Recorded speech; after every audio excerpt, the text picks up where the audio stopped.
Good morning दोस्तों, कैसे हैं आप सभी मित्र। उम्मीद है स्वस्थ होंगे, मस्त होंगे और स्टेट के लिए एकदम व्यस्त होंगे, अपनी पढ़ाई के लिए उसके लिए भी व्यस्त होंगे। तो चलिए, आज बहुत महत्वपूर्ण जानकारी पे आप लोगों से चर्चा करने वाला हूं मैं, बहुत छोटे से वीडियो में, और बहुत सारे काम की जानकारी आपको मिलने वाली है। तो शुरू से अंत तक आपको बने रहना है और बिहार स्टेट से संबंधित सभी शंका का समाधान आपका त्वरित कर दिया जाएगा। तो चलिए शुरुआत करते हैं दोस्तों। तो जो आपको ध्यान रखना है कि जैसे इसमें हमें समझना क्या है, तो फॉर्म कब भरा जाएगा इसको लेके आपके बहुत ज़्यादा डाउट आ रहे हैं। इसके अलावा परीक्षा कब होगी इसको लेके डाउट है। क्या स्टेट बीपीएससी टायर 4 से पहले होगी इसके बारे में। स्नातक अपेयरिंग करने वाले भी क्या फॉर्म भर सकते हैं कि नहीं। स्टेट पास मार्क्स क्या होगा इसके लिए, तो इसका भी जानकारी आपको यहीं पे दिया जाएगा। परीक्षा ऑनलाइन होती है या इसकी ऑफलाइन मोड क्या है उसके बारे में। इसके अलावा क्या क्या डॉक्यूमेंट लगेगा इसके बारे में हम लोग चर्चा करेंगे। फिर रिजल्ट में नॉर्मलाइजेशन होगा कि नहीं होगा इसके बारे में बात करेंगे। फिर परीक्षा कितने अंकों की होगी और क्या इसमें निगेटिव मार्किंग है या नहीं है। इन सब इत्यादि जो प्रश्न आपके मन में लगातार उठ रहे हैं, इस छोटे से वीडियो में उनका क्या किया जाएगा, निराकरण किया जाएगा। तो चलिए सबसे पहले इसकी प्रकृति को समझ लेते हैं दोस्तों। अगर बात किया जाए कि ये जो बिहार का जो स्टेट है, इसे इसका जो पूरा ढांचा है, यह काम कैसे करता है। अगर आपको बिहार में शिक्षक बनना है तो सामान्यतः टेट के बारे में आपने सुना है। टीचर एलिजिबिलिटी टेस्ट होता है, शिक्षक पात्रता परीक्षा होती है, और यह दो टाइप का होता है जिसको हमने पिछले वीडियो में समझा था कल वाले में कि एक सीटेट होता है और एक राज्य स्तर का होता है। और इसी राज्य स्तरीय स्टेट के बारे में हमें आज समझना है।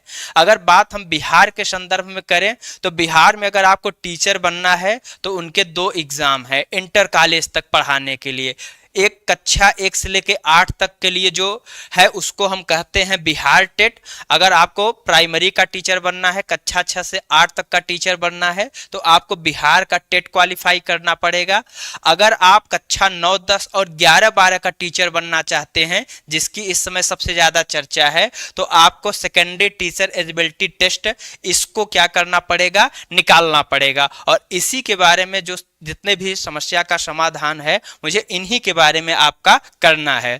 थोड़ा सा अगर मैं इसकी बात करूं बिहार टेट की, तो अगर आपको कक्षा 1 से लेके 5 तक का टीचर बनना है तो इनका एग्जाम आपको देना है, जिसमें पेपर फर्स्ट और पेपर सेकंड दो होते हैं। तो यदि आप पेपर फर्स्ट को क्वालिफाई करते हैं तो आप प्राइमरी के टीचर बनेंगे।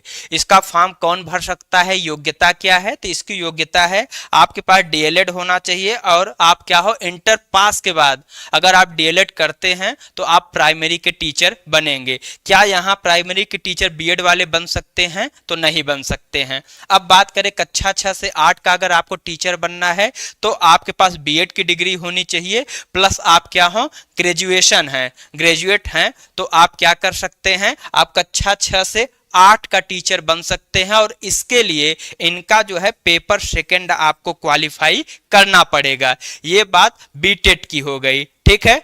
अब अगर हम बात करें बिहार स्टेट की, जिसपे हमारा मेन फोकस होने वाला है, तो जो बिहार स्टेट है सेकेंडरी टीचर एलिजिबिलिटी टेस्ट, यह किसके लिए है, तो कक्षा 9 और 10 का टीचर बनेंगे और कक्षा 11 और 12 का टीचर बनेंगे। यदि आप कक्षा 9 और 10 का टीचर बनना चाहते हैं तो इसके लिए आपको इनका पेपर फर्स्ट क्वालिफाई करना पड़ेगा, जो कि कितने अंक का है हम आगे देखेंगे। और इसके लिए जो योग्यता है वह आपके पास क्या होना चाहिए, आप कम से कम ग्रेजुएट की हो और साथ ही आपके पास बीएड की डिग्री है, तो आप क्या कर सकते हैं, कक्षा 9 और 10 का टीचर बन सकते हैं, ठीक है। तो पेपर फर्स्ट क्वालिफाइड होना है और आपके साथ यह भी होना चाहिए।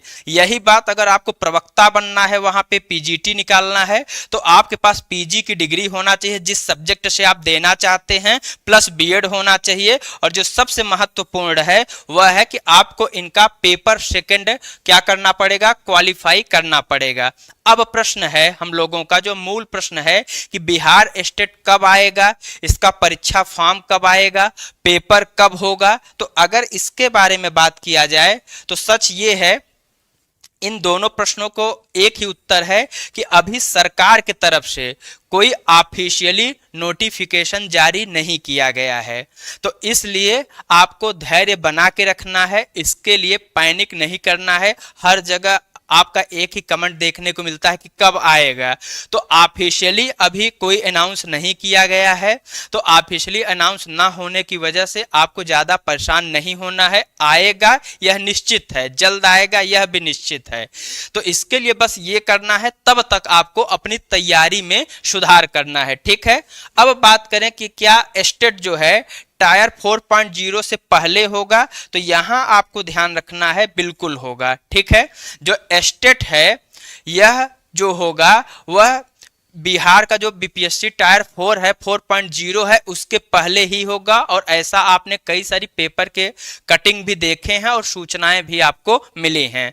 फिर बात करें नकारात्मक अंकन की कि जो बिहार स्टेट होता है इसमें जो या नहीं है, तो याद रखिए जैसे सीटेट में नकारात्मक अंकन नहीं है वैसे यहाँ पे भी कोई नकारात्मक अंकन नहीं है। तो इसके बारे में भी एकदम अपना डाउट आपको क्लियर रखना है। फिर अगला आपका प्रश्न है कि यह परीक्षा क्या सर ऑनलाइन होती है या ऑफलाइन होती है। तो आपको ध्यान रखना है जो यह परीक्षा आयोजित कराई जाती है वह ऑनलाइन मोड में है। क्या है? ऑनलाइन मोड में है, ऑफलाइन नहीं है। ठीक है, तो क्या यह ऑफलाइन है या ऑनलाइन है? तो यह सिर्फ और सिर्फ ऑनलाइन है, इसको आपको ध्यान रखना है।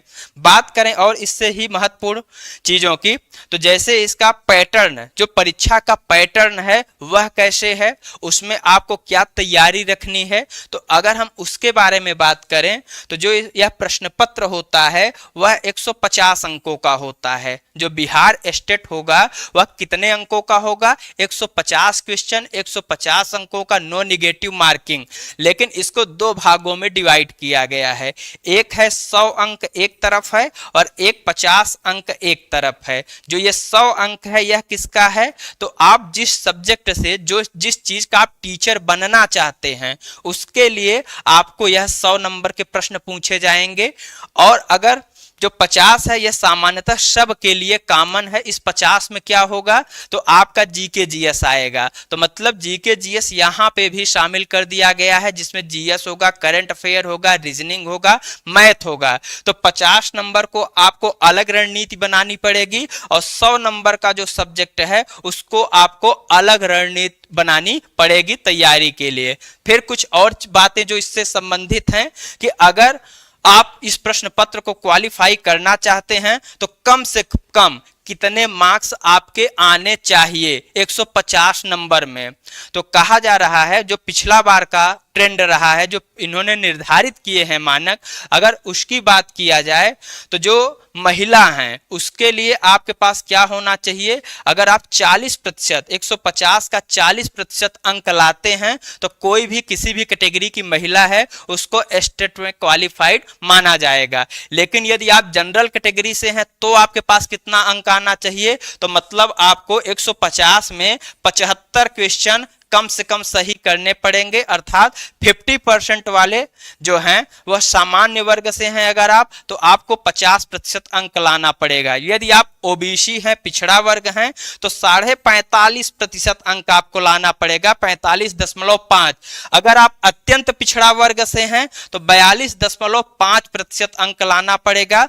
बाकी एससी एसटी हैं, दिव्यांग है, तो आपके लिए 40% न्यूनतम अंक लाना पड़ेगा। तो ये सब बातें इससे रिलेटेड थी जो आपके काम के हैं और निरंतर यहाँ आपके डाउट होते रहते हैं। अब प्रश्न कुछ और चीजों को लेके आपके मन में आता है कि अगर नॉर्मलाइजेशन की अगर बात किया जाए तो अगर अधिक बच्चे जुड़ते हैं और कई दिन पेपर होगा, एक से अधिक दिन पेपर होगा, तो निश्चित रूप से अगर एक से अधिक दिन पेपर होगा तो नॉर्मलाइजेशन भी होगा।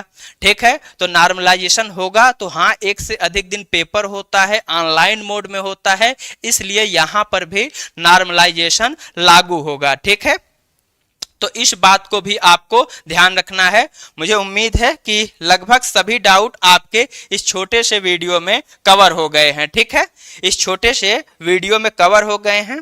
तो चलिए आज के लिए आप सभी मित्रों को ऑल द बेस्ट और मन लगा के तैयारी करिए। इसके अलावा यदि आप जीएस में आपको समस्या आ रही है, जीएस पढ़ना चाहते हैं, बहुत रोचक ढंग से पढ़ना चाहते हैं, तो आप हमारे ब्रह्मास्त्र बैच से जुड़ सकते हैं, जो बहुत न्यूनतम फीस में है। और उसमें ना केवल हम लो लेवल की तैयारी बल्कि हायर लेवल, आप यूजीसी नेट असिस्टेंट प्रोफेसर की तैयारी कर रहे हैं तो वहां तक के भी प्रश्नों को इसमें कवर करवाया जाता है। तो उस बैच से जुड़कर आप उसका भी लाभ ले सकते हैं। ठीक है, तो ऑल द बेस्ट आप सभी मित्रों को।